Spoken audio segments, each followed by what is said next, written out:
સાચી આપજો વળી કર્મના યોગે કરી જે કુળમાં ये अवतरे त्या पूर्ण प्रेमे ओ प्रभुजी आपनी भक्ति करे लक्ष्य 84 ना बंधनों ने लक्ष्य मालय कापजो परमात्माए आत्मा ने शांति साची आपजो परमात्माए आत्मा ने शांति साची आपजो। ओम समस्त पूर्वजेभ्यो नमो नमः। पितृदेवता ने बीजी गांठ पर चढ़ावो जेभ्यो नमो नमः। वस्त्रम समर्पयामि। પછી બધાએ પેલી આંગળીથી ત્યાં ચાંદલો કરવાનો છે, ચોખા લગાડવાના।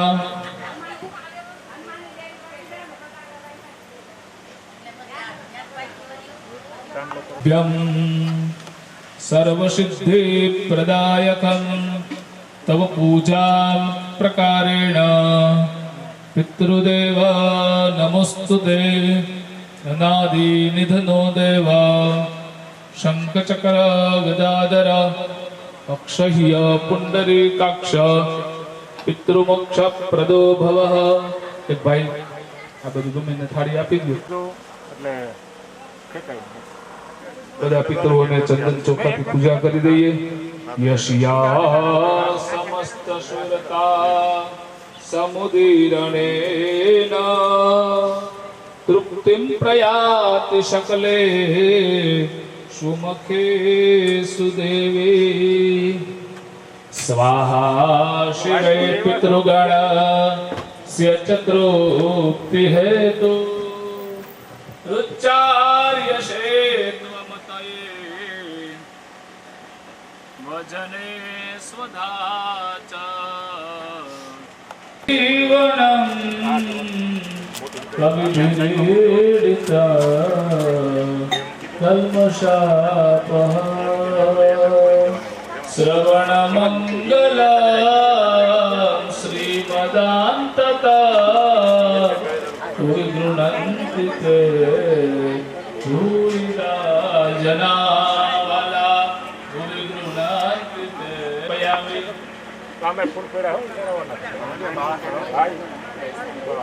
भगवान ने त्या यथाशक्ति दक्षिणा भेट अर्पण करो।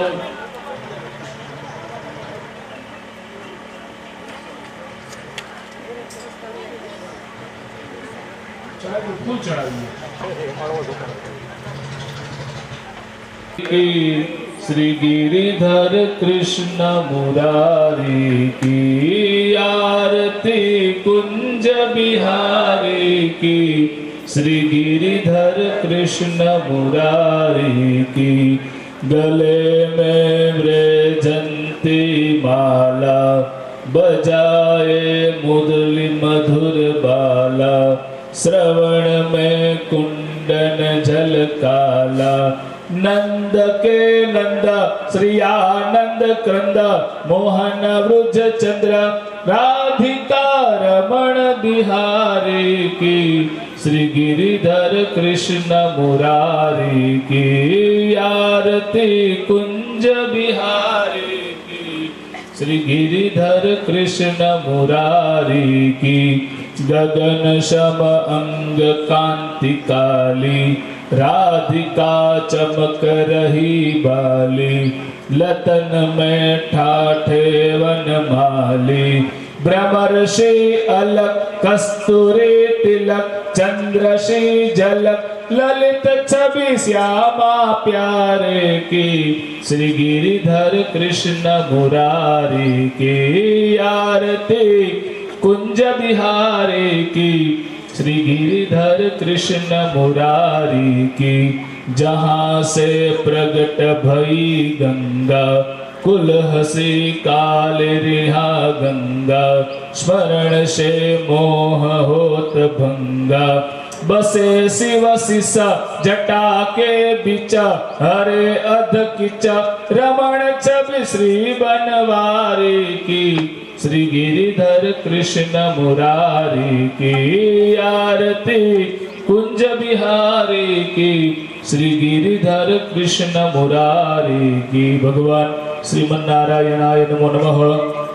नीराजनं समर्पयामि पुष्पैः जलैः आरातिक्यम् अभिवंदनं मह।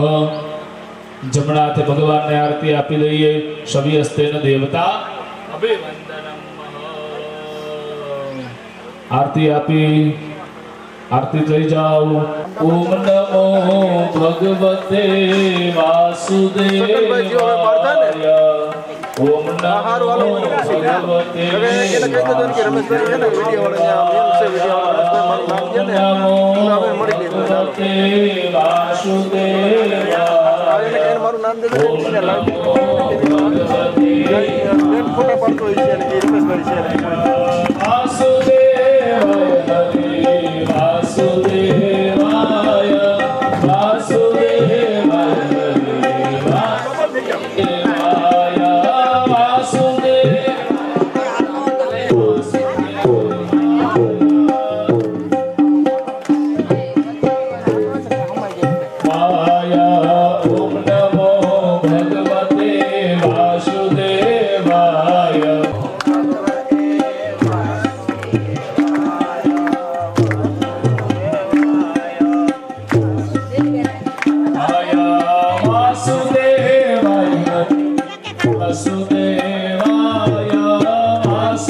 वासुदेवाय ओम नमो भगवते वासुदेवाय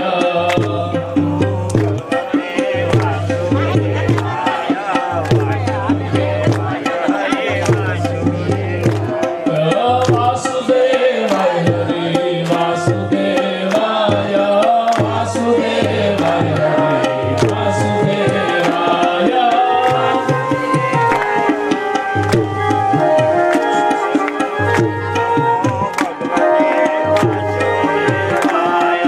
ओम नमो भगवते वासुदेवाय ओम नमो भगवते वासुदेवाय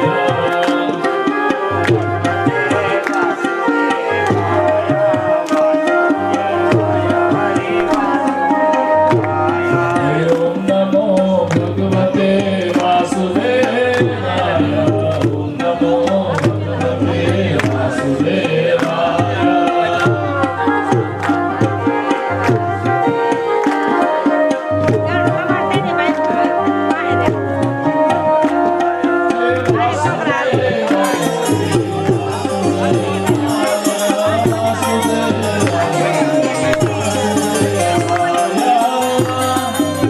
ચારે ફરવાનું જો 108 ને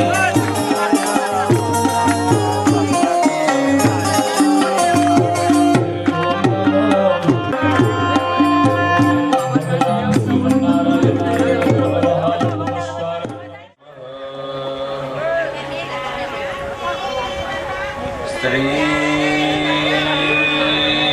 सद्गुरु परमात्मने नमः। श्री सरस्वत्यै नमः।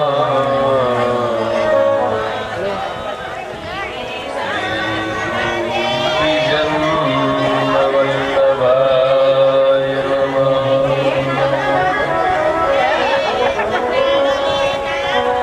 योऽन्त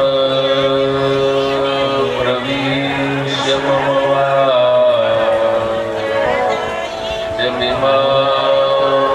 सुषुप्तां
श्रीमद्भागवत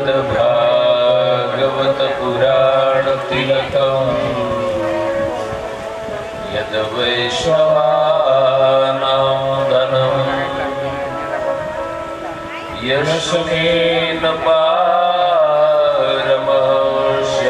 पारमश्यमेकममलम् ज्ञानं परं गीयते यत्र ज्ञानविराटभक्षिषयितं निष्कर्ममाविष्कृतम् तच्छ्रुण्वन् प्रपठन् विचारणपरो भक्त्या विमुच्यते नरः भजनानन्ददानार्थं पुष्टिमार्गप्रकाशक करुणावर्णीय श्री वल्लभ शरणं मम वसुदेवसुतं देवं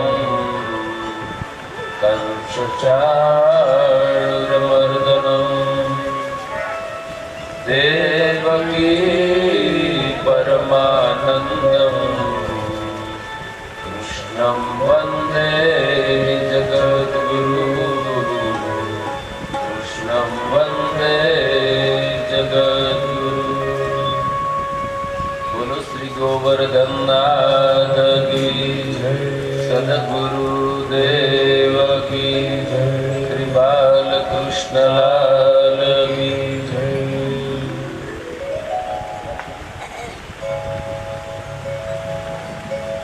गोपाला बोलो गोपाला देवकी नंदन गोपाला गोपाला बोलो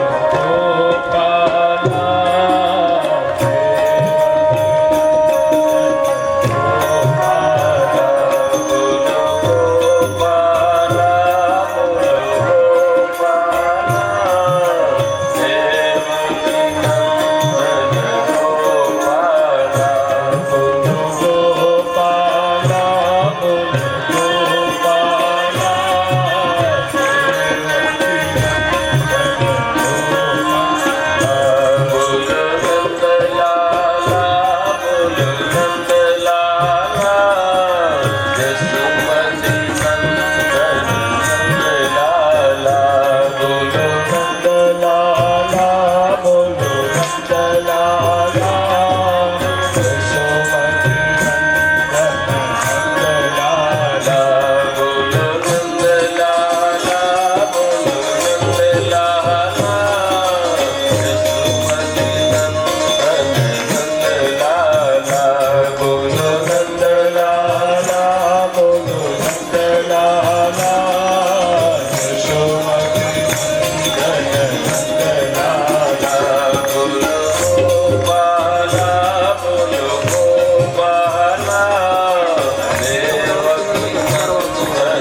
सच्चिदानन्दरूपाय विश्वोत्पत्त्यादि तवे तापत्रय विनाशाय श्रीकृष्णाय वयं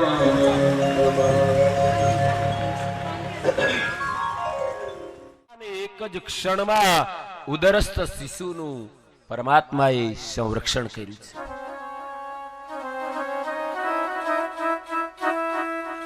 અને હવે સીધી કથા કુંતા સ્તુતિની છે. મહાભારતનું સમર મેદાન યુદ્ધ પરિપૂર્ણ થઈ ગયું છે. ભગવાન કૃષ્ણ પરમાત્માએ ધર્મરાજ યુધિષ્ઠિરને કહ્યું કે બડે ભૈયા, હવે હું દ્વારિકા જાઉં, કારણ કે ઘણા સમયથી આ દ્વારિકામાંથી નીકળી ગયો છું. ત્યાં પરિસ્થિતિ શું છે એની મને ખબર નથી, અને કે દ્વારિકાધીશ તરીકે મારે ત્યાં જવું જોઈએ, અને હવે અહીં કશું કામ નથી.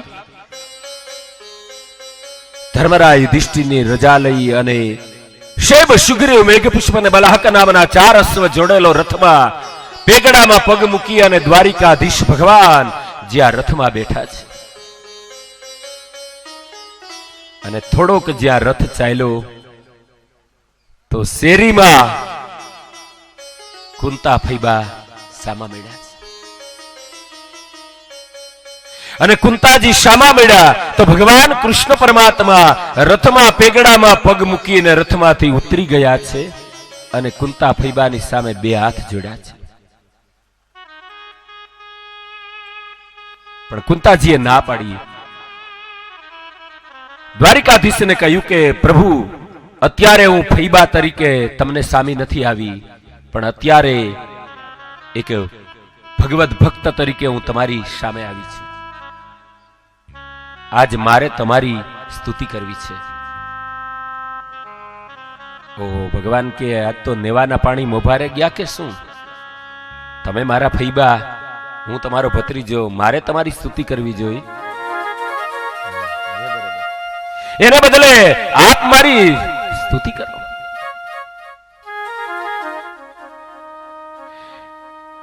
કુંતાજીએ ભગવાનની સ્તુતિ કરી,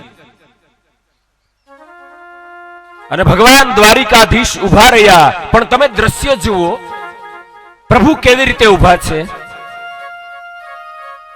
રથના ઘોડાની પાસે દ્વારિકાધીશ ઉભા છે. પગની સેજ આંટી વાળેલી છે. એના જમણા હાથની કોણીનો ટેકો અશ્વની પીઠ ઉપર છે, અને કોણીના ટેકાને હાથના પંજાથી ઠાકોરજીએ પોતાનું માથું ટેકવું છે, અને ફૈબા જે સ્તુતિ કરે છે, અને ફૈબાની સ્તુતિ સાંભળે છે. કુંતા સ્તુતિ 7 મંત્રમાં કુંતાજીએ ગોવિંદની સ્તુતિ કરી છે. 7 મંત્રમાં. નવાઈની વાત તો એ છે કે આ મંત્રમાં નમસ્તેથી શરૂ થઈ અને છેલ્લા મંત્રમાં નમસ્તેમાં આ કુંતા સ્તુતિ પૂરી થાય છે. અને એમાં કુંતા ફૈબાએ જે વાત કરી છે એ ફૈબા અને ભત્રીજા વચ્ચેની વાત છે. મહાભારતનું એક દિવ્ય પાત્ર છે આ કુંતા. તમે જુઓ, મહાભારતના 3 પુરુષ પાત્ર એવા કે જેને મહાભારતમાંથી બહાર કાઢી લો એટલે મહાભારત સાંભળવું ન ગમે. 3 પાત્ર મહાભારતના પુરુષના. એક ભીષ્મ દાદા, હમણાં આવે જ છે એની કથા. એક ભીષ્મ દાદા, એક ધર્મરાજ યુધિષ્ઠિર, અને એક અર્જુન. મહાભારતમાંથી આ 3 પાત્રને બહાર કાઢી નાખો, પુરુષ પાત્રને, એટલે મહાભારત નિરસ લાગે. એવી જ રીતે સામે 3 સ્ત્રી પાત્ર, એક કુંતા ફૈબા, એક દ્રૌપદી અને એક ઉત્તરા. મહાભારતમાંથી આ નારી સ્ત્રી 3 પાત્ર બહાર કાઢી લ્યો એટલે મહાભારત નિરસ બની જાય. અરે આ કુંતામાં દિવ્ય શક્તિ છે, દિવ્ય તાકાત છે, અને એ આજ ગોવિંદની સ્તુતિ કરે છે. અને છેલ્લે તો એમ કહ્યું, યોગેશ્વરાખિલ ગુરુ ભગવાન નમસ્તે. હે ભગવાન, તમારું એક નામ યોગેશ્વર છે અને તમારા શરણમાં પ્રણમું છું. યોગેશ્વર અખિલ ગુરુ ભગવન નમસ્તે. અને નમસ્તે થી શરૂઆત કરી છે. આ કુંતા એના જેદી લગ્ન નહોતા થયા, આ કુંતા હજી કુમારી હતા. કુંતી ભોજ રાજાને દત્તક મળેલી આ દીકરી, એનું નામ કુંતી છે. ચોમાસાની ઋતુ આવી છે. દુર્વાસા ઋષિ ચાતુર્માસ કરવા પોતાના સમાજને લઈ અને આવ્યા છે કુંતી ભોજને ત્યાં. 4 માસ ગાળ્યા. રાજાએ દીકરીને કહ્યું કે દીકરી, આ ઋષિ સમાજની તું સેવા કરજે, એની સેવા નિષ્ફળ નહીં જાય. અને દુર્વાસા જેવા ઋષિની 4 મહિના સેવા કરી. દુર્વાસા ઋષિને 4 મહિના પૂરા થયા, વિદાય થવાનો સમય થયો છે. દુર્વાસા ઋષિએ કુંતીને બોલાવીને કહ્યું કે દીકરી શિવરંજની,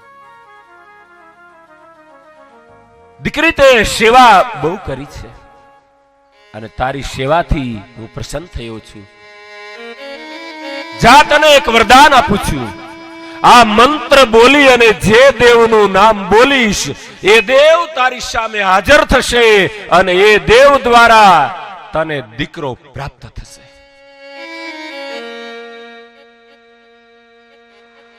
કુંતી તો નાની બાળકી છે, એને બીજી તો ખબર નથી. દુર્વાસા જતા રહ્યા છે, લગ્ન બાકી છે કુંતીના. અને એ પરિસ્થિતિમાં એની સાહેલીઓએ કહ્યું કે બ્રાહ્મણે આપેલા મંત્રમાં તને વિશ્વાસ કેમ છે? એમાં વિશ્વાસ ન રાખ. અને છતાંય તારે અખતરો કરવો હોય તો મહેલની અટારી ઉપર ઉભા રહી ઉગમણી દિશામાં સૂર્યની સામે જોઈ અને કુંતી તમે મંત્ર બોલો. અને કુંતીએ જ્યાં મંત્ર બોલ્યા અને સૂર્યનું નામ બોલ્યા, સૂર્યના બિંબમાં જોરદાર કડાકો થયો અને એમાંથી સૂર્ય ભગવાન પ્રગટા અને કુંતીની પાસે આવ્યા છે. કુંતીને કહ્યું કે આજ અમે દેવતાઓ મંત્રને આધીન છીએ. મારું નામ બોલીને મંત્ર બોલી છે એટલે આજથી 10મે મહિને આપણો દીકરો તારા ઉદરમાંથી પ્રગટ થશે. અને કુંતીને ભોગવી અને સૂર્ય ભગવાન જતા હતા ત્યારે કુંતીએ કહ્યું કે દેવ, હું તો હજી કુમારી છું. સૂર્યદેવે કહ્યું કે ઈ સવાલ તમારો છે, અમારો નહીં. અમે તો મંત્રને આધીન. કુંતી રડી પડી.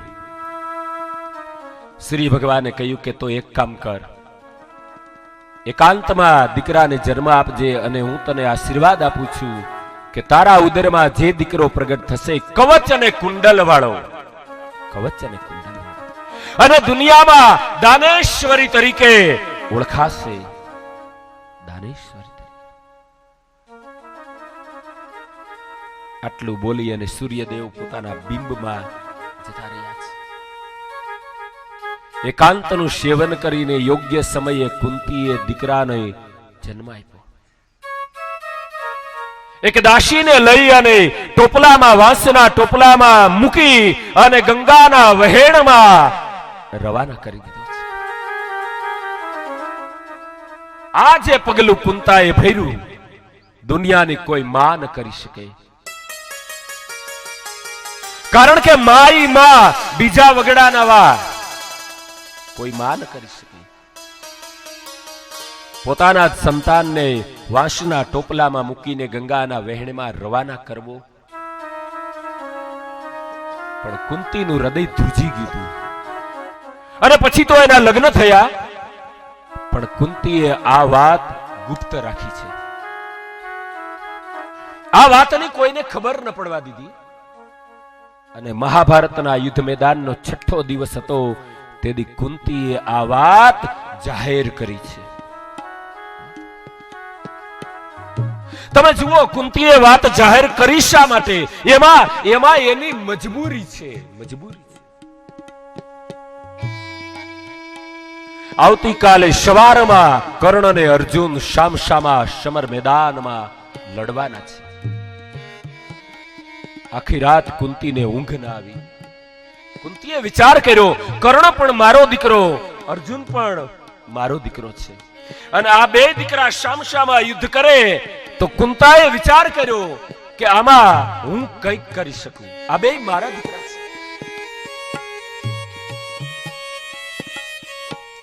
અને અડધી રાત્રિના સમયે કુંતાજી કર્ણની રાવટીમાં આવે છે. રાવટીના ગેટ પાસે કુંતાજી ઉભા રહ્યા. કર્ણ દ્વારિકાધીશની સેવા કરી રહ્યા હતા અને દ્વારિકાધીશના જાપ કરી રહ્યા હતા. કુંતાએ નજર કરી તો કર્ણની પીઠ દેખાય છે, વાહો દેખાતો તો એનું મોઢું તો ઉલટી દિશામાં હતું. અને કુંતીએ જેવો પગ અંદર મૂક્યો, પાછું વાળીને જોયા વિના કર્ણએ કહ્યું કે પધારો કુંતી, પધારો કુંતી, તમારું સ્વાગત છે. પેલો ધક્કો કુંતાજીને એ લાગ્યો કે પાછું વાળીને જોયા વિના કર્ણ કેમ સમજી શકે કે કુંતાજી જ આવ્યા છે અને હું એની માં છું, અને કુંતા માને બદલે પધારો કુંતી શબ્દ એ કુંતાજીના હૃદયને ટુકડે ટુકડા. અને કુંતાજી કર્ણની પાસે આવ્યા તો કર્ણએ પોતાનું શરીર ફેરવ્યું છે. કુંતાજીને જોઈ અને આંખોથી પ્રણામ કર્યા છે. ત્યારે કુંતીએ કહ્યું કે દીકરા, આજ હું તારી પાસે આવી છું, તું મારો દીકરો છે. અને બધી કહાની કહી. કર્ણએ કહ્યું કે મને બધી જ ખબર છે કે તમારે પેટે હું પ્રગટ થયો છું, પણ પેલો સવાલ મારો એ છે માં કે જનેતા ઉઠી અને પોતાના દીકરાને ગંગાના વહેણમાં શા માટે મૂકી દીધો, ઈ મને કહો. દુનિયાએ મને ધિક્કાર્યો છે. મત્સ્ય ભેદન માટે જે દી હું ઉભો થયો તો દ્રૌપદીને પ્રાપ્ત કરવા માટે, તે દી દ્રૌપદીએ ના પાડી કે કર્ણ શુત જાતિનો છે, સૂર્યદેવનો દીકરો હોવા છતાં જાહેર સભામાં મારું અપમાન તારા કારણે થયું છે માં, તારે કારણે. અને આજ તમે શા માટે અહીંયા આવ્યા છો એની મને ખબર છે. સવારમાં અર્જુન અને અમે સામસામા છીએ, એટલે અર્જુનને બચાવવા માટે માં તું મારી પાસે આવી છે. આવી વિશાળ કુંતા આજ કર્ણની સામે રડી પડે છે. એની પાસે શબ્દ નહોતા બોલવાના.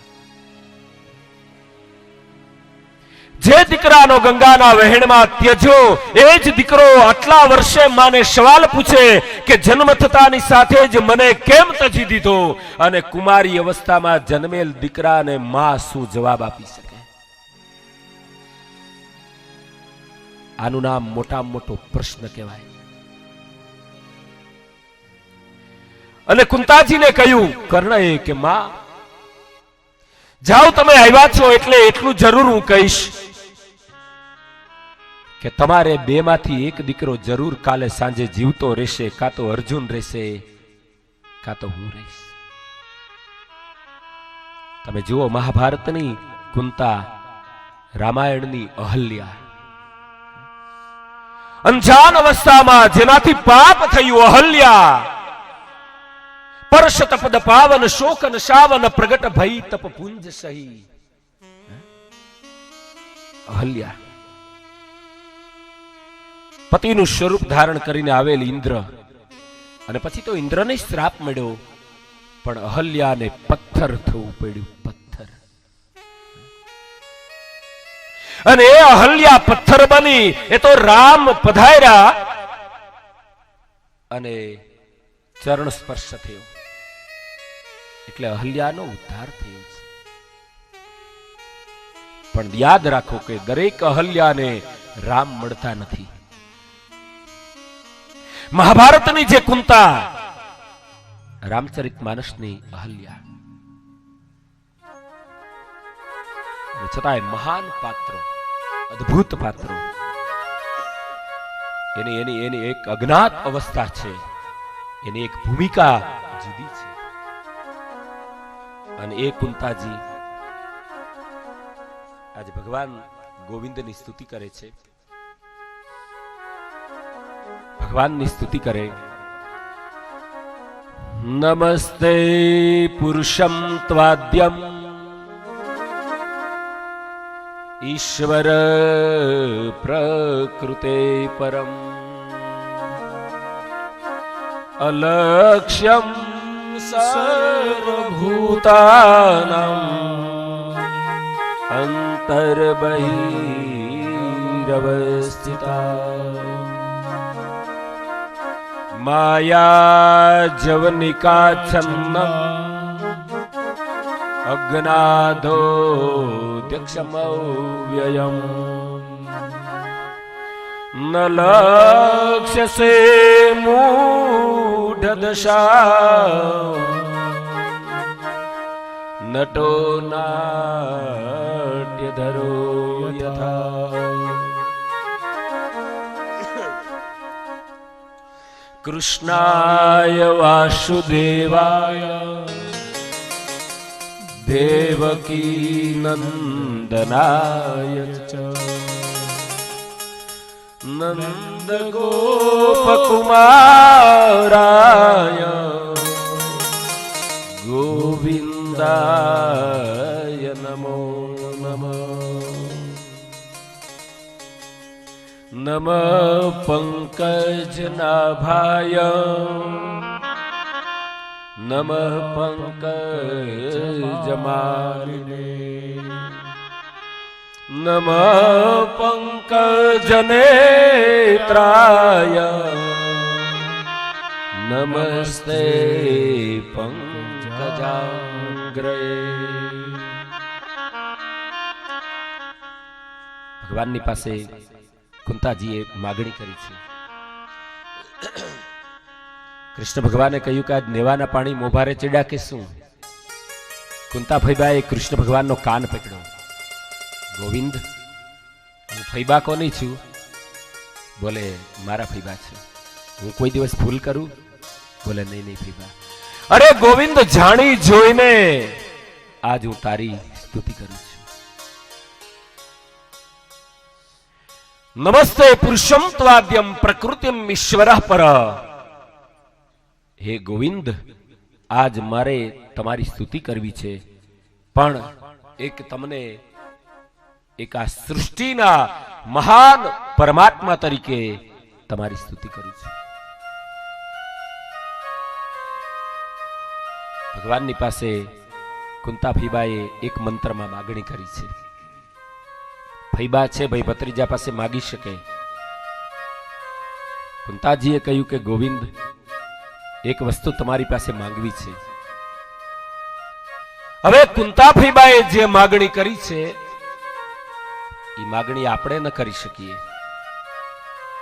આપણે તો મંદિરોમાં જઈને ભગવાનની પાસે માગણી કરીએ કે હાજા નરવા રાખજે, અને છોકરાઓ જો 22-23 વર્ષના થયા હોય ને તો ભગવાનને કહે કે પ્રભુ આનું ક્યાંક ઠેકાણું કરજે. પરીક્ષા આવતી હોય તો ભગવાનની પાસે માગે કે જલ્દી જલ્દી પાસ કરી દેજે. આપણે શું માગીએ? આપણે આવું માગીએ. કુંતા ફૈબાએ જે માગણી કરી છે ને એ આપણા કલેજાની બહાર છે. વિપદ સંતુ ન શશ્વદ તત્ર તત્ર જગદ્ગુરો ભવતામ દર્શનાદ્યસ્ય પુનર્ભવ દર્શન. ભગવાનને કહ્યું કે પ્રભુ, મારા ઉપર અમારા ઉપર સદા સર્વદા દુઃખ આવ્યા જ કરે, આવ્યા જ કરે. આપણું કલેજું ફાટી જાય, ન માગી શકીએ. આ એક ભાઈ, એને ભગવાન પ્રસન્ન થયા, માગ તો કે માગું ખરો. જાગું ત્યાં સુધી મારા હાથમાં રૂપિયા રહેવા જોઈએ કે રૂપિયા. પછી બીજું ઈ માગું કે 12 કલાક વાહનમાં, મોટા મોટા વાહનમાં જ હું બેસું. ભગવાન કે તથાસ્તુ. આશીર્વાદ દીધા, એને કંડક્ટર બનાવી દીધો. લ્યો, હજી ટિકિટ કાપે છે. મોટા મોટું વાહન ને રૂપિયાની થેલી. વિપદ સંતુન શાશ્વત તત્ર તત્ર જગત ગુરુ. અહીંયા ભગવાનને માટે શબ્દ વાપર્યો છે, જગત. કુંતા ફૈબાએ દુઃખની માગણી કરી છે. અમારા ઉપર દુઃખ આવે અને ભગવાન દ્વારિકાધીશ મુસ્કુરાયા. ફૈબાને માગવામાં ઉતાવળ થઈ ગઈ છે, સુખને બદલે દુઃખ મગાયું.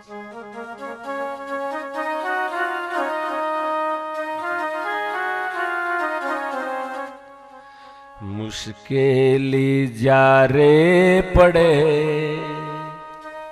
ત્યારે તને યાદ કરું.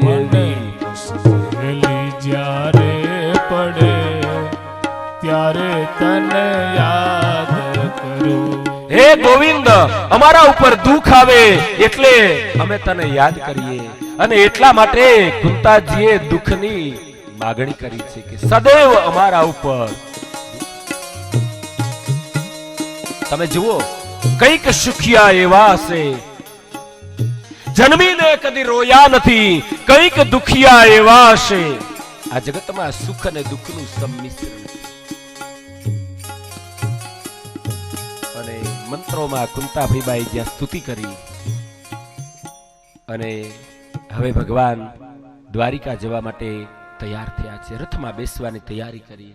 તમે જોજો, 2 વાર તૈયારી કરે છે, જઈ શકતા નથી. પેગડામાં પગ દઈ અને જ્યાં બેસવા જાય તો ભીષ્મ દાદાના 2 સેવકો આવ્યા છે. અને મહાભારતનું એક અજોડ પાત્ર ભીષ્મ. મહાભારતમાં ભગવાન દ્વારિકાધીશને પરમાત્મા કયા અને પરમાત્મા દ્વારિકાધીશ પછીના કોઈ ભગવાન હોય તો ભીષ્મ દાદા છે. મહાભારતમાં ભીષ્મ. બાપને પરણાવવા માટે દીકરાએ આજીવન કુંવારા રહેવાનો સંકલ્પ કર્યો હતો. બાપને પરણાવવા માટે. તમે જુઓ ભીષ્મની તાકાત. ભીષ્મ દાદાના સેવકો આવ્યા, દ્વારિકાધીશની સામે 2 હાથ જોડીને ઉભા રહ્યા અને ભગવાને પૂછ્યું, કહો. બોલે, ભીષ્મ દાદાએ અત્યારે બાણની શૈયા ઉપર પ્રભુ તમને યાદ કર્યા છે. અને ભીષ્મ જેવો ભક્ત ભગવાનને યાદ કરે. અરે મહાભારતમાં લખ્યું છે કે કૃષ્ણ ભગવાન રાત્રે છાવણીમાં બેઠા બેઠા માળા ફેરવતા હતા. અર્જુને પૂછ્યું ભગવાનને કે પ્રભુ, આ તમે કોનો જપ કરો છો? આ રાત્રે માળા ફેરવો છો? બોલે, હું ભીષ્મ દાદાનો જપ કરું છું. અર્જુનને નવાઈ લાગી. ભગવાનને કહ્યું કે પ્રભુ, તમે ભીષ્મ દાદાનું ભજન કરો. બોલે, અર્જુન, અત્યારે તમે અહીંયા જાઓ, અત્યારે ભીષ્મ દાદા મારું ભજન કરે છે તો હું એનું ભજન કરું છું. જે મને મામ પ્રપદ્યતે, જે મને જેવી રીતે ભજે એવી જ રીતે હું એને ભજું છું. એ શબ્દ ભગવાને ગીતાજીમાં પણ આપ્યો છે. ये यथा माम प्रपद्यते, જે લોકો મને જેવી રીતે ભજે હું એવી જ રીતે એનું ભજન કરું છું. આ ભીષ્મ દાદા. થોડી વાર 10 મિનિટ તમને મહાભારતમાં લઈ જાઉં છું કે આ ભીષ્મનું પાત્ર કેવું છે.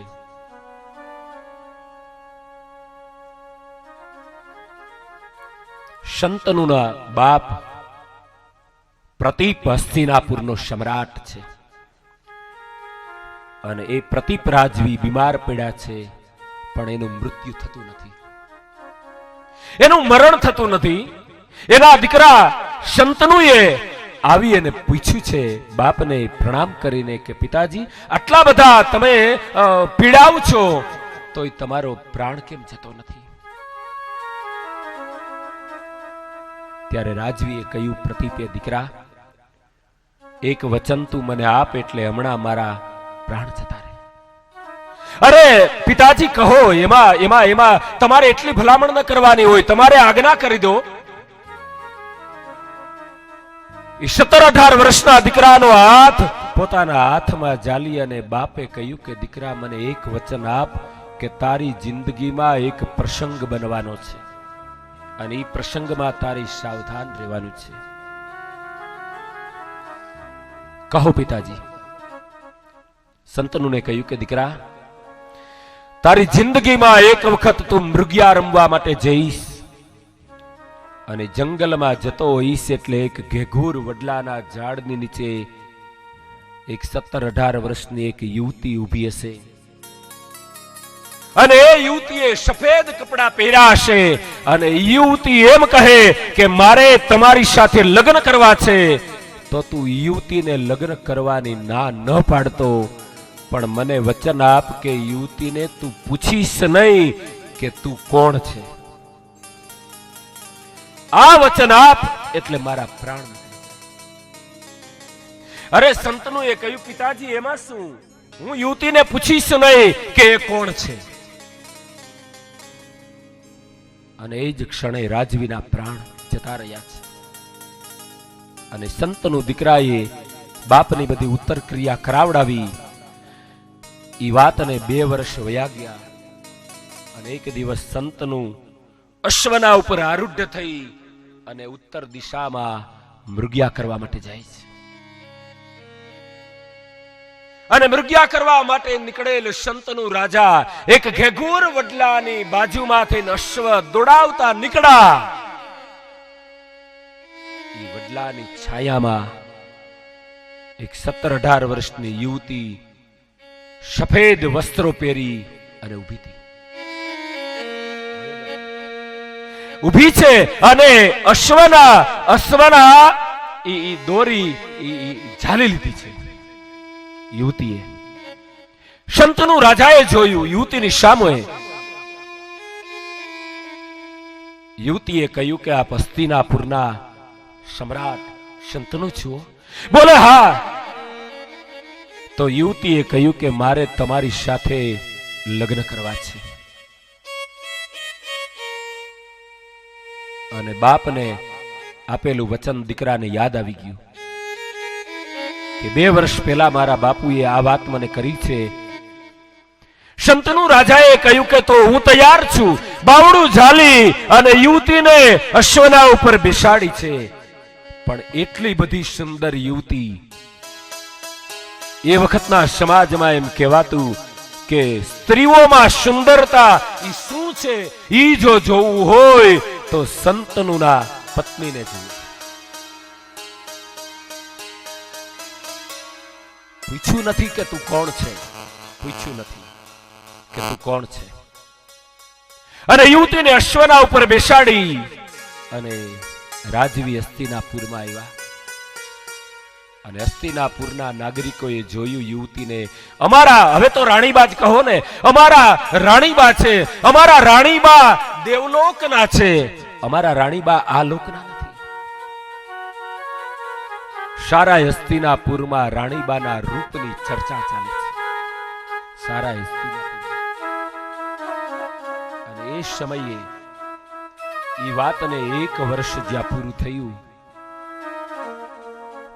રાણીબાના ઉદરમાં બાળક છે અને હવે પ્રસૂતિની સમય નજીક છે. અને રાણીબાએ એક દાસીને બોલાવી અને એક ઓરડામાં છે. અને હસ્તિનાપુરના માણસો આનંદિત છે કે અમને સવાલ હતો કે સંતનું રાજા પછી હસ્તિનાપુરનો સામ્રાજ્ય કોને શરણે અને અમારો ભાવિ રાજા કોણ? અમારા મનમાં પ્રશ્ન હતો, પણ ભગવાને એની સામે જોયું છે. પણ રાણીબાને જ્યાં દીકરાનો જન્મ થયો, દાસી એની સાથે છે. ગુલાબી ગોદડીની અંદર ઈ બાળકને વીટી અને રાણીબાએ દાસીને કહ્યું ઊભી થા. અને દાસી ઊભી થઈ. આગળ રાણીબા, પાછળ દાસી. અડધી રાત્રિનો સમય છે.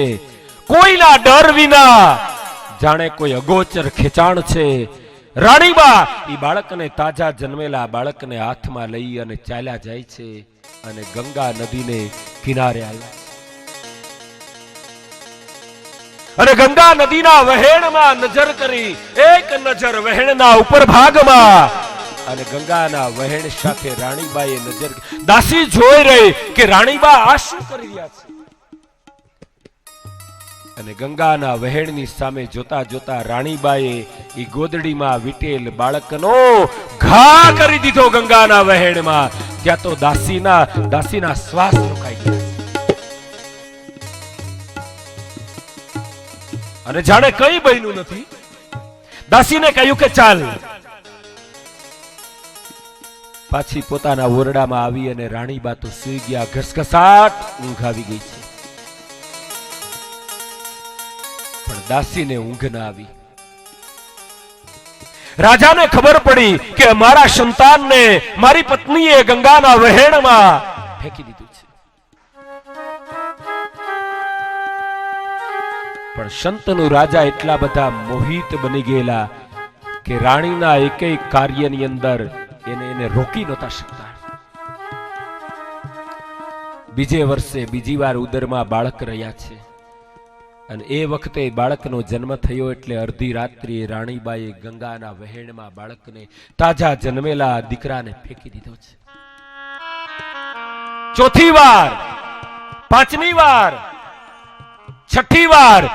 હવે તો સારી હસ્તિનાપુરમાં નાગરિકો ચર્ચા કરવા માંડ્યા કે અમારા રાજાને જે પત્ની મળ્યા ઈ દેવાંગના નહીં, પણ ઈ તો ડાકણ છે, ડાકણ.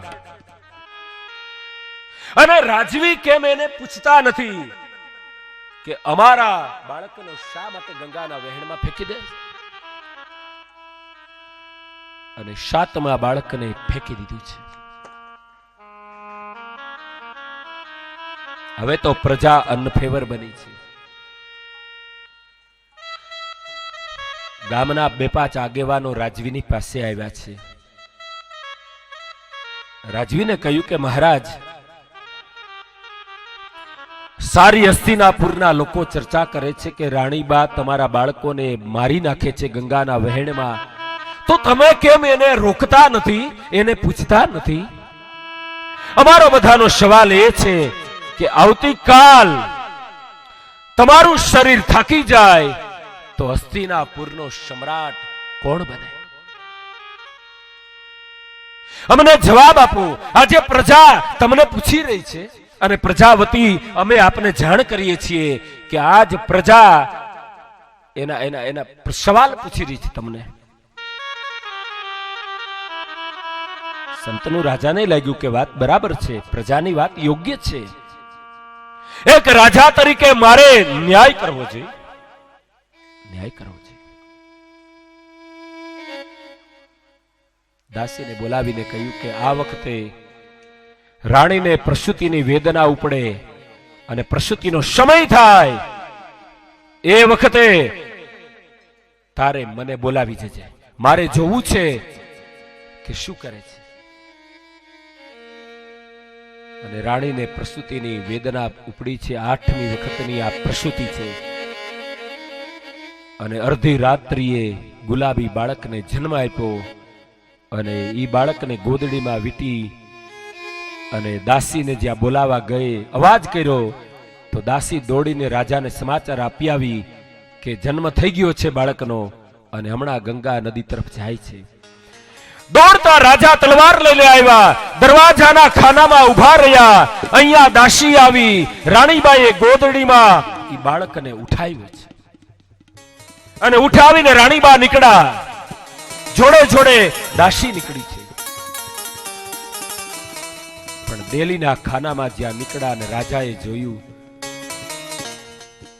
રાણીબાએ રાજાની સામે પણ ન જોયું અને એને પરવા નથી. કોઈ અગોચર ખેંચાણ જાણે રાણીબાને ખેંચી રહ્યું છે. ખુલ્લી તલવારે રાજવી એની પાછળ પાછળ જાય છે અને ગંગા નદીનો કિનારો આવ્યો છે અને રાણીબાએ દર વખતની જેમ ગંગાના વહેણમાં ઉપર નજર કરી ધીમે ધીમે ધીમે ગંગાના વહેણ જોડે નજર કરી અને જ્યાં બાળકનો ઘા કરવા જાય અને ફટાક દઈને રાજાએ બાળકને ઝીલી લીધું અને એ બાળક દાસીને આપી દીધું. એક જ ક્ષણમાં આ ઘટના બની. રાણીનું બાવડું પકડ્યું છે રાજાએ. તું છે કોણ? તું છે કોણ? આટલા બાળકોને મારી નાખ્યા છે. એક રાજા તરીકે મારે તને પૂછવું છે કે બાળકોને મારી શું કામ નાખ્યા? તારું નામ શું છે? તું છે કોણ? રાજાએ પકડેલો હાથ એક ઝટકો મારી અને રાણીબાએ છોડાવી નાખ્યો અને રાણીબા ખડખડાટ દાંત કાઢવા માંડ્યા. રાજાને કહ્યું કે મહારાજ, તમારા બાપને તમે વચન આપ્યું છે કે હું મારી પત્નીને પૂછીશ નહીં કે તું કોણ છે, અને આજ તમે આપેલું વચન તમે ભૂલો છો. રાજવી 2 પગલા પાછા હટી ગયા કે મારા બાપને મેં વચન આપ્યું, આને કેમ ખબર? સવાલ મારો એ છે કે મારા બાળકોને શું કામ મારી નાખ્યા? મારો સવાલ એ છે. ખડખડ દાંત કાઢીને રાણીબાઈએ કહ્યું કે રાજવી, મારું જો તમે પૂછતા હો તો મારું નામ ગંગા છે, પતિત પાવની ગંગા. અરે રાજા કહે પતિત પાવની? બોલે હા, આ ગંગા એ જ હું છું. અષ્ટવસુએ બ્રાહ્મણની ગાય ચોરીતી, એમાંથી મુક્તિ થવાની માગણી કરી અને મેં મનખા દેહ લીધો. 8મા વસુ જેણે ચોરી કરી હતી ઈ વસુ અત્યારે આ દાસીના હાથમાં છે, આપણો બાળક. હવે મારો તમારો સંબંધ પૂરો છે. હું તમારી સાથે નહીં રહી શકું. ત્યાં તો રાજવી ધ્રુજી ગયા.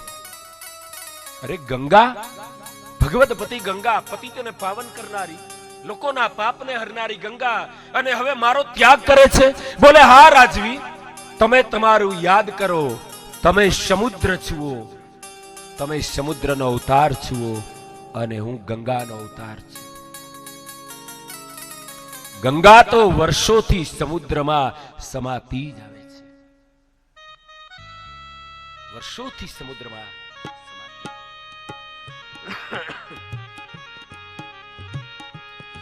પણ રાજવી, એક તમને વિનંતી કરું કે દીકરો બાપની પાસે રહે એના કરતા માની પાસે રહે તો દીકરો વધારે ચતુર બનશે.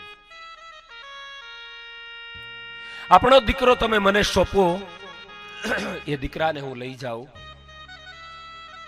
પરશુરામ સામે લડી શકે એવો મારે યોદ્ધો તૈયાર કરવો છે. આજથી 12 વર્ષ પછી આ જ સમયે આ જ સ્થળે આપણી એક મુલાકાત થશે અને એ મુલાકાતમાં આ દીકરો હું તમને આપીશ. ત્યારે દીકરો ભણેલ ગણેલ હોશિયાર હશે અને એ મુલાકાત ક્ષણિક હશે આપણી, અને એ મુલાકાત છેલ્લી હશે. તમે જુઓ રાજવીની સામે સવાલ.